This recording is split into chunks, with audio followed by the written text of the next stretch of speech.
নমস্কাৰ মোৰ ইউটিউব চেনেলত স্বাগতম জনাইছো আজি বহুত দিনৰ পৰা ভিডিও এটা বনাম বুলি ভাবি আছিলো অৱশেষত আজি বনাব লৈছো ভিডিওটো macrophotography ওপৰত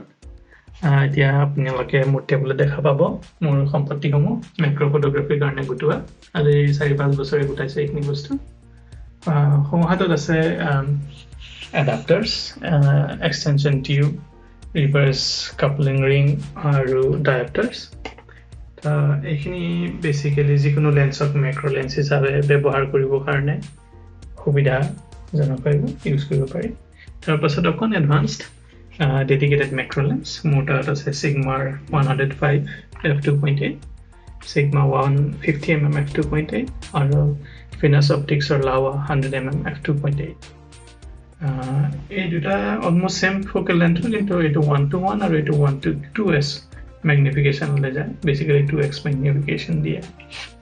तारको एडवांस जदि मैक्रो কৰিব লগিয়া তাৰ কাৰণে আছে Nikonৰ enlarger lens এটো 50 mm f4 আৰু মাইক্ৰোস্কোপ অবজেক্টিভ 4x 10x আৰু 20x লাইটিংৰ কাৰণে ব্যৱহাৰ হোৱা মোৰ ফ্ল্যাশ সমূহ যেনে ring flash normal speed light আৰু high speed sync speed light আৰু স্টেকিংৰ কাৰণে মই ইউজ কৰা ৰেল কিটা হল এটা ম্যানুয়াল ৰেল ভেলবনৰ আৰু উই ম্যাক্ৰো অটোমেটিক ৰেল স্টেকিং কি হয় স্টেকিং কিয় কৰা হয় কেনেকৈ কৰো ওয়াৰ্কফ্লো এবোৰ বেলেগ এটা ভিডিওত কৰা হ'ব আজিৰ ভিডিওৰ মোৰ মেইন কনসেন্ট্ৰেশন হ'ব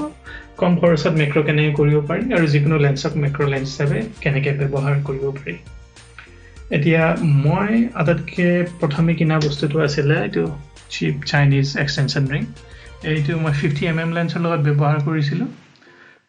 বেছি টকা খৰচ নহয় মোৰ মতে ইয়াৰে প্ৰাইসটো কনভাৰ্ট কৰিলে ইউকেৰ পৰা হেলে ইণ্ডিয়ালে প্ৰায় 1000 টকা মানৰ খৰচ হয় 1-1500 ম্যাক্সিমাম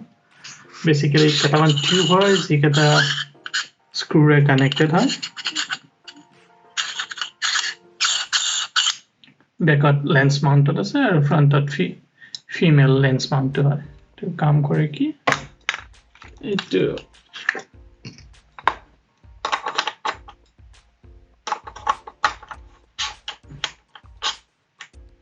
lens লাগিব আৰু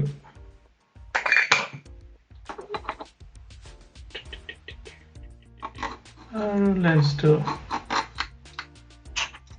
ইয়াত লাগি যায় basically এটো কামটো এতিয়া lens basically কামটো কি কৰে lens to camera sensor বা আতৰে লৈ যায় হেতু কাৰণে মিনিমাম ফোকাস ডিসটেন্স তো কমি যায় আৰু তুমি সাবজেক্টৰ ওচৰত গৈ ফোকাস লব পাৰাগে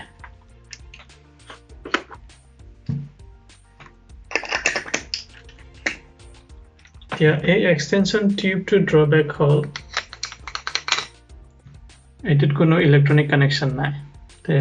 লেন্স আৰু ক্যামেৰাৰ মাজত কোনো ধৰণৰ কমিউনিকেশন হ'ব নোৱাৰে তাৰ মানে ক্যামেৰাৰ পৰা aperture change কৰিব নোৱাৰা এতিয়া এইটো তাতকে অকন দামী Cancor auto extension tube বুলি কয় যদি অটো হয় বেসিক্যালি অকল aperture change কৰিব পাৰি অটো ফোকাস নলয় আৰু ম্যাক্ৰো অটো ফোকাসৰ কোনো কামে নাই প্ৰায় সব ম্যানুয়াল ফোকাসিং হয় সেইটো কাৰণে অটো extension tube লৈ কোনো লাভ নাই তাৰ পিছত আছে মোটা Nikonৰ PN11 এইটো এটা এক্সটেনশন টিউব কিন্তু এটো মোস্টলি স্টুডিও কামৰ কাৰণে ব্যৱহাৰ হয় এটো ফিল্ডত কোনো কাম নাই ইয়াৰ আৰু এইটো হল ট্ৰু বা অথেন্টিক অটো এক্সটেনশন টিউব এইটো কানেকশন আছে ইলেক্ট্ৰনিক টু ক্যামেৰা আৰু লেন্সৰ মাজত কমিউনিকেশন কৰে ক্যামেৰা এপাৰ্চাৰ চেঞ্জ কৰিব পৰা যায় এইটো স্টেকিংৰ কাৰণে ব্যৱহাৰ হয় আৰু অটো এক্সটেনশন টিউব হিচাপে ব্যৱহাৰ কৰো ম্যাক্ৰো লেন্সৰ লগত মই কিন্তু এটো 12 mm হয় মাত্ৰ বেছি ম্যাগনিফিকেশন পোৱা নাযায় মেইন তো এটো ব্যৱহাৰ কৰো তাৰ পিছত ইম্পৰ্টেন্ট বস্তুটো হল লেন্স কাপলিংৰ কাৰণে লেন্স কাপলিং না লেন্স ৰিভাৰ্সিংৰ কাৰণে লেন্স কাপলিং কি হয় এটো পিছত মই পাৰো ভিডিও কৰিম লেন্স ৰিভাৰ্সিংৰ কাৰণে যিকোনো লেন্স থাকে ম্যাক্ৰো লেন্স হিচাপে ব্যৱহাৰ কৰিব কাৰণে লেন্সটো ঘূৰাই পেলাই ব্যৱহাৰ কৰিলে বস্তুটো এনলাৰ্জ দেখা পোৱা যায় ম্যাগনিফাইড এটো মোটা Nikonৰ 28 mm f2.8 লেন্স হয় এটো ৰিভাৰ্স কৰিব কাৰণে ৰিভাৰ্সিং ৰিং এটা লৈছো ৰিভাৰ্সিং ৰিং কিনিবৰ কাৰণে তোমাৰ লেন্সটোৰ ফ্ৰন্ট এলিমেন্টৰ ৰিংটো কি সাইজ হয় এটো জানিব লাগে আৰু কি মাউন্ট হয় ক্যামেৰা হেতু এটা মোৰ লেন্সটো 50 mm হয় ফ্ৰন্ট এলিমেন্ট আৰু নিকন f mount এটা f mount আৰু হে বস্তুটো ৰিংটো ইয়াত লাগি যায় তেনেকে আৰু এতিয়া কি হ'ল ক্যামেৰা ফ্ৰন্ট টু ব্যাক হৈ গ'ল ব্যাক টু ফ্ৰন্ট হৈ গ'ল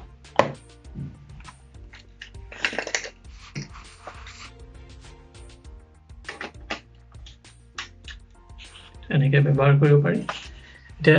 এইটোৰ সেম ড্ৰব্যাক যেহেতু ক্যামেৰা আৰু লেন্সৰ মাজত কোনো সম্পৰ্ক নাই ইলেক্ট্ৰনিক তে এপাৰ্চাৰ চেঞ্জ কৰিব নোৱাৰে ক্যামেৰাৰ পৰা সেইটো কাৰণে মই পুৰণা লেন্স এটা লৈছো যেটোত ম্যানুৱেল এপাৰ্চাৰ ৰিং আছে যেটো ক্লিক কৰি f2.8 ৰ পৰা f22 লৈ যায় লেন্সটো এতিয়া যদি নতুন লেন্স হয় নতুন লেন্স হলে কৰিব কি পাৰি তুমি ক্যামেৰাত বস্তুটো খুলি পেলাই ফ্ৰন্টটো আকৌ লগাই এপাৰ্চাৰটো সেট কৰি ললা প্ৰথমে সেট কৰি পেলাই লেন্সটো খুলি পেলাই ঘূৰাই দি আকৌ ৰিভাৰ্স কৰি লগাব পাৰি কিন্তু এটোত কি হয় এক ধৰণৰ প্যাৰালাইজ হৈ যোৱা যে তোমাৰ f stop টো ফিক্স হৈ যায় যেটো তুমি সেট কৰিছা f8 ললা f8 ৰে থাকি গল কিন্তু এনেকুৱা পুৰণা হে হলে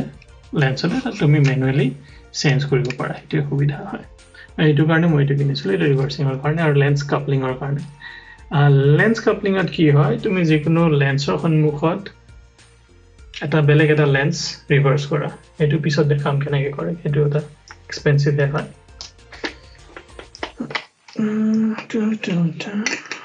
okay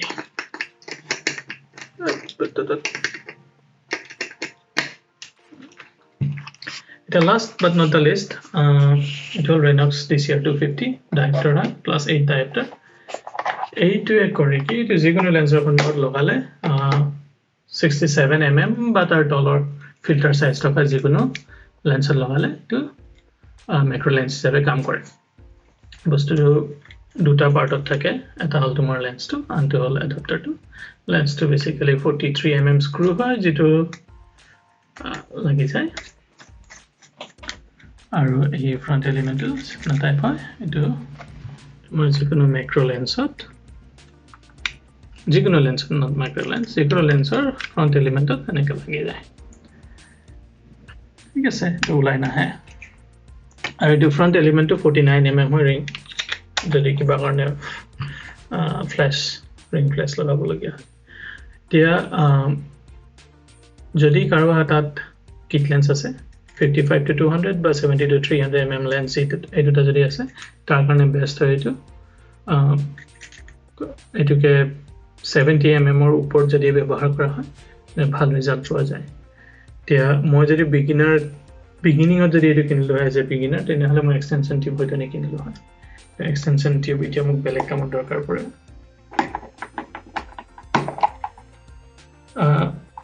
সব বিগিনাৰক মইতো চকুমুদি ৰিকমেন্ড কৰিব পাৰা আনকি ইভেন এডভান্সড হে ব্যৱহাৰ কৰে প্ৰো ফটোগ্ৰাফাৰ বোৰ ব্যৱহাৰ কৰে এতিয়া এইবোৰ বস্তুৰ এটা প্ৰ্যাকটিক্যাল ডেমনস্ট্ৰেচন মই বেলেগ এটা ভিডিও ক্ৰিয়েট কৰিম যত প্ৰথমে মই দেখাম এক্সটেনশন টিউব বা লেন্স ৰিভাৰ্স কৰি কেনেকৈ ফটো তোলা যায় তাৰ সুবিধাবোৰ কি অসুবিধাবোৰ কি আৰু Renox DCR 250 কেনেকৈ ব্যৱহাৰ কৰিব পাৰি তাৰ এটা মই প্ৰ্যাকটিক্যাল ডেমো দি এটা ভিডিও বনাম যেটো মই নেক্সট ভিডিও হ'ব মোৰ এটা আপলোড কৰিম তাৰ পাছত মই ডিসকাস কৰিম মোৰ ম্যাক্ৰো লেন্সবোৰ কোনটো কিয় ব্যৱহাৰ কৰো কেনেকুৱা সিচুৱেচনত ব্যৱহাৰ কৰো এডভান্টেজ কোনটোৰ কি হয় তাৰ পিছত মই এনলাৰ্জাৰ বা মাইক্ৰোস্কোপবোৰ কেনেকৈ ইউজ কৰিব পাৰি আৰু ফটো ষ্টেকিং আৰু ষ্টেকিং সফটওয়্যাৰ ওয়াৰ্কফ্লো সেইবোৰ ওপৰত ভিডিও বনাম কিন্তু আজি কাৰণে ইমানে সামৰিছো ভিডিওটো ভাল লাগিলে শেয়াৰ কৰিব আৰু নেক্সট ভিডিওটো কাৰণে ওয়েট কৰিব যদি আপোনালোকে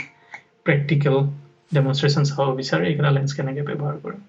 আৰু যদি কোনোবা এনেকুৱা মানুহক চিনি পায় যোনে ম্যাক্ৰো ফটোগ্ৰাফি ভাল পায় তেওঁলোকক এই ভিডিওটো দেখাব বা শেয়াৰ কৰিব তেওঁলোকৰ লগত থ্যাংক ইউ